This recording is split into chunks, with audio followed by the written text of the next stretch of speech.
gonna be a lot of steam, there's gonna be a lot of sounds, and then we'll see what happens.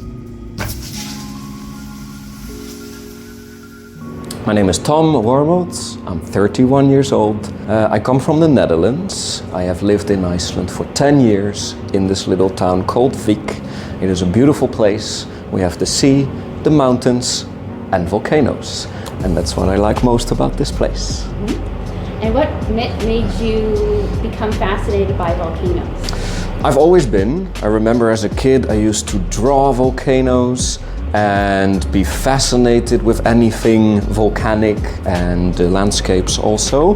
There's never been a moment for me where I was like, oh yeah, now I like volcanoes and everything lava. It was always there a little bit, and then when I came to Iceland, it became much stronger, this fascination. It's also responsible for 1/3 of all the lava on Earth. There are two reasons for Iceland's intense volcanic activity. Firstly, the island is located on top of the mid-Atlantic ridge, split by two tectonic plates that are steadily moving away from each other about 2 centimeters per year. It's the only place on Earth where this is exposed and visible above sea level. I had some knowledge, and then coming here to Iceland and seeing the eruptions, getting close to the lava, hearing it, smelling it, feeling the heat, that's when I connected all the dots and really started understanding how all of that works. And it's been an addiction ever since. You see a lot is happening. The water is rolling off of the hot surface of the lava as fast as it can. Steam is building up below the lava flow. It inflates the lava. It's like the bubbles that you saw. That here in Iceland we are very connected to our geothermal and volcanic activity. It is not only part of our history and culture, also our lifestyles. We get the heat from the volcanoes to heat our houses. Thanks to it we have electricity and we can cook, and we can sometimes base our hobbies and passions on it. So we are very much dependent on the volcanic activity. It's part of our identity here. Here we have basalt lava. This is what we produce during the lava show. It's natural. We get this by melting sand from our black beaches here in Iceland. It's basalt lava, and when we melt it, it becomes this glassy form. It is called tachylite volcanic glass. It's beautiful. It's shiny. It looks a lot like obsidian. A lot of people know obsidian. It's technically not obsidian, but it looks the same and it forms under similar conditions. We have a few different forms of basalt lava here. This comes from our previous eruption 2.5 months ago. It's from Fagradalsfjall volcano. Eyjafjallajökull is located 40 kilometers away from Vik. It has erupted 4 times since the settlement of Iceland.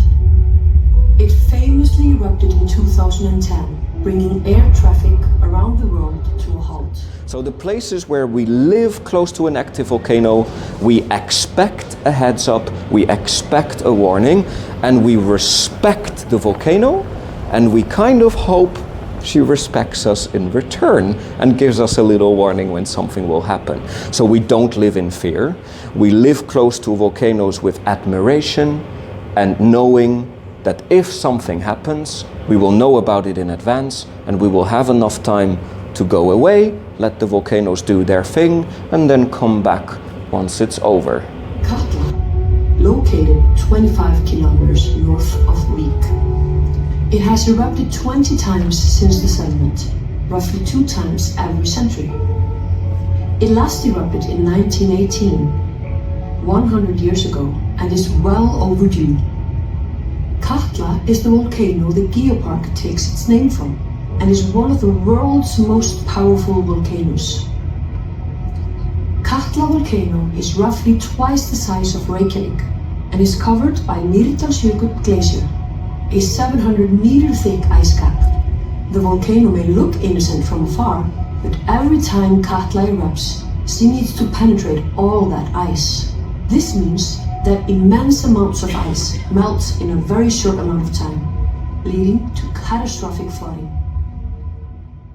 Does the conversation of volcanic eruptions and how that impacts the atmosphere, does that have a conversation around the general conversation of like climate change at all? It should, because it can have a big impact. If we have an explosive eruption and there's a lot of ash particles suspended in the atmosphere, it can block out so much sunlight that below temperatures drop. If these particles are suspended for a long time, so if we have a long eruption, it can have worldwide effects. And in the past, it has started new ice ages. It can have worldwide consequences for everybody, even if you live far away from a volcano. So it should have an important place in those discussions, for sure. We haven't had any recently like this, but in the past we have had very big ones. From Iceland. Here, this is one of the coldest parts of the lava flow now.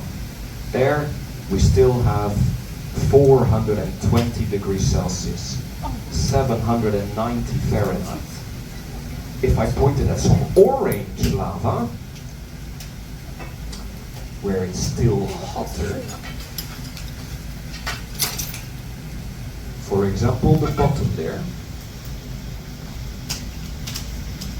the lava is still 720 degrees Celsius, 1,300 Fahrenheit. So you see some places of the lava flow are still extremely hot and will take a long time to cool down. And where does this lava come from?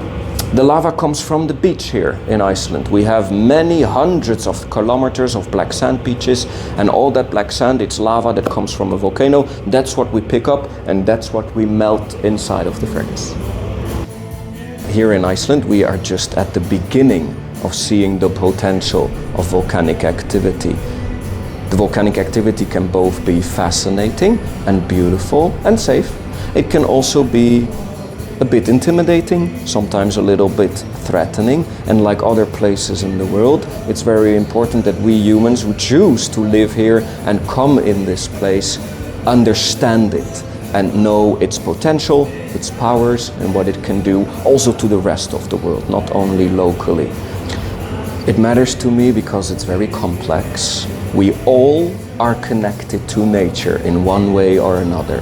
Some of us are very connected to nature, some a little bit less, but that doesn't mean that nature is not important to those people. We will all be touched and inspired and be motivated in some way by nature. And if I can talk to people and tell them a little bit more about these fascinating aspects of nature and open their eyes a little bit more, then that's all I can dream and wish of.